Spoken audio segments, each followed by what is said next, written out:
बिस्मिल्लाहिर्रहमानिर्रहीम। अस्सलाम वालेकुम रहमतुल्लाहि वबरकातुहू। अल्लाह की रहमतें और बरकतें नाजिल हों हम सब पर। मोहतरम नाजरीन, जैसा कि तारीख से मुतासिर कुन कहानियाँ हम शेयर करते रहते हैं जो दिल को छूती हैं और रूह में उतर जाती हैं, आज हम आपके लिए बनी इसराइल के ज़माने की एक ऐसी ही कहानी लेकर आए हैं।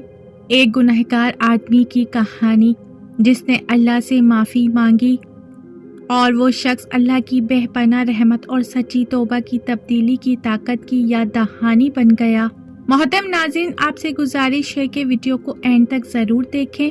चैनल पे नए हैं तो चैनल को सब्सक्राइब कर दें। इस्लामी रिवायत में है कि कौम बनी इसराइल में से एक शख्स था जिसने उम्र भर बेशुमार गुनाह किए थे।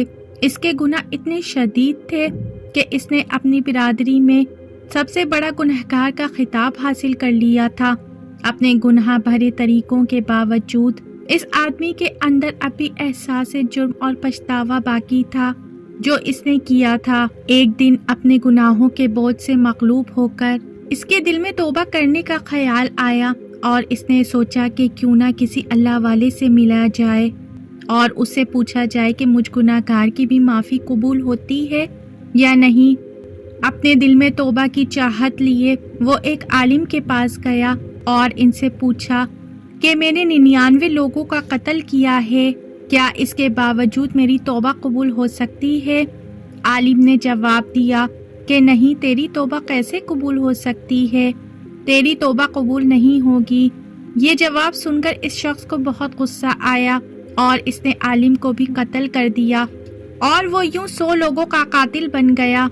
फिर कुछ दिन गुजरने के बाद इसे अपने गुनाह का एहसास हुआ और तौबा का ख्याल दोबारा दिल में आया। इसने किसी और आलिम का पता किया जो दीन का इल्म रखता था। वो इस आलिम के पास गया और इनसे सवाल किया कि मैंने 100 लोगों का कत्ल किया है, क्या अल्लाह मेरी तौबा कबूल करेगा? इसकी बात सुनकर इस आलिम ने जवाब दिया, हाँ, अल्लाह तेरी तौबा कबूल कर सकता है अगर तू अपने गुनाहों की माफ़ी मांग ले और सच्चे दिल से तौबा कर ले। तुझे अपना माहौल चेंज करना होगा क्योंकि तुम जिस बस्ती में रहते हो वहाँ के लोग भी बुरे हैं। तुम्हें इस बस्ती को छोड़कर फलां बस्ती में चले जाना चाहिए जहाँ नेक लोग रहते हैं ताकि तुम नेक लोगों की सोहबत में रह सको। उस शख्स ने अल्लाह ताला से सच्ची तौबा कर ली।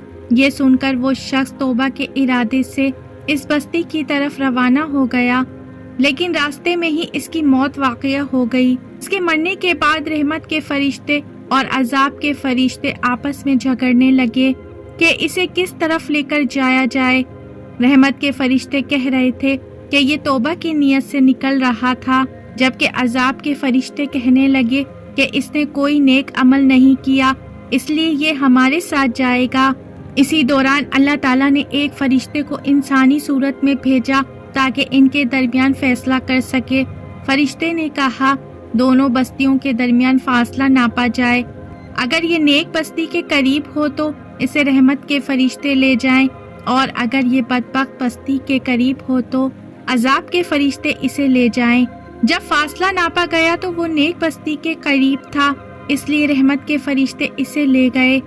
बाज़ रिवायतों में आता है कि अल्लाह ताला ने इस ज़मीन को नेक बस्ती की तरफ बढ़ा दिया था ताकि वो शख्स तौबा की हालत में रहमत का मुस्तहिक करार पाए।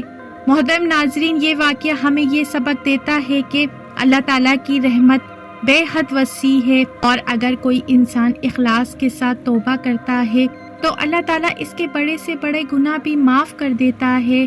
मोहतरम नाज़रीन, उम्मीद करती हूँ मेरी वीडियो आपको ज़रूर पसंद आई होगी। अगर मेरी वीडियो अच्छी लगी है तो मेरे चैनल को लाइक, शेयर, सब्सक्राइब कीजिए। बेल आइकन पे ज़रूर क्लिक कीजिए ताकि मेरी आने वाली वीडियो का नोटिफिकेशन बर वक्त आपको मिलता रहे। खुश रहिए, अपना बहुत सा ख्याल रखिए। ज़िंदगी रही तो फिर मिलेंगे मालूमाती वीडियो के साथ। अल्लाह हाफिज़।